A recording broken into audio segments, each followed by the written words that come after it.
श्रीराम समर्थ. भगवंत हा प्रपंचासाठी साधन बनवलंय. एक मुलगा घरातून पळून गेला तेव्हा त्याची आई म्हणाली, तो कुठेही राहू दे पण खुशाल असू दे. तसे तुम्ही कुठेही राहा पण नामात असा.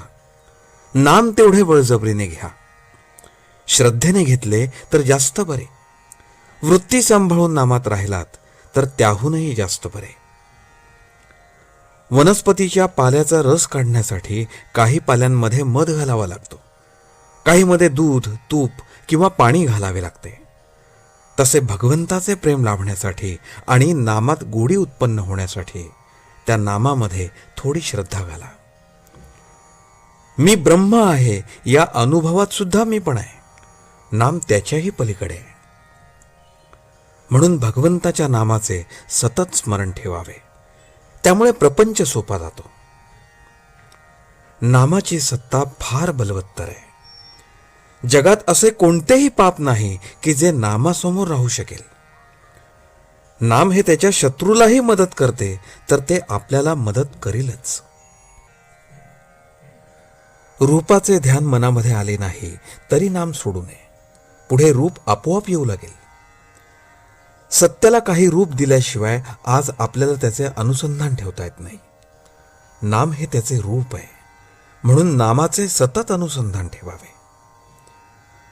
भगवंताच्या नामात मोबदल्याची अपेक्षा नाही म्हणून ते अपूर्ण नाही. अडाणी लोकांना नाम घ्यायला सांगितले तर ते लगेच घेणे चालू करतात, परंतु विद्वान लोक मात्र नामाचे प्रेम असेल तरच मी नाम घेईन असे म्हणतात.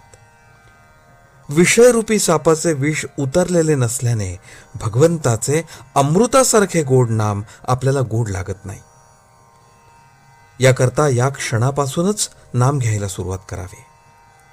आपण रामाचे व्हावे आणि त्याला जे आवडते ते करावे. रामाला जाणतेपणाने शरण न जाता नेणतेपणाने शरण जावे. भगवंताला अनन्य शरण जाऊन अनुभव घ्यावा. नीतीने वागावे, भक्ती चांगली करावी, मग राम प्रसन्न होतो. ज्ञान श्रेष्ठ खरे, पण ते भक्तीशिवाय जगू शकत नाही. कारण भगवंताहून कधी विभक्त नसतो तो भक्त होय. आणि ज्ञानामध्ये भगवंताशी एकरूपत्व असते. म्हणून भक्तीमधून ज्ञान उत्पन्न होते आणि ते भक्तीवरच जगते. खरा भक्त ज्ञानीच असतो. भगवंतासाठी भगवंत पाहिजे म्हणून भक्ती करणारा लाखांमध्ये एखादाच असतो. खरी भक्ती ती हीच समजावी. नामाकरता आपण नाम घ्यावे. राम ठेवील त्यात समाधान मानावे. भगवंत हा प्रपंचासाठी साधन बनवू नये, तो साध्य असावा. ज्याने भगवंताच्या नामात आपल्या आयुष्याचा व्यय केला त्याने जन्माला येऊन सर्व काही साधले आणि जन्माचे सार्थक करून घेतले. आजचे बोधवचन.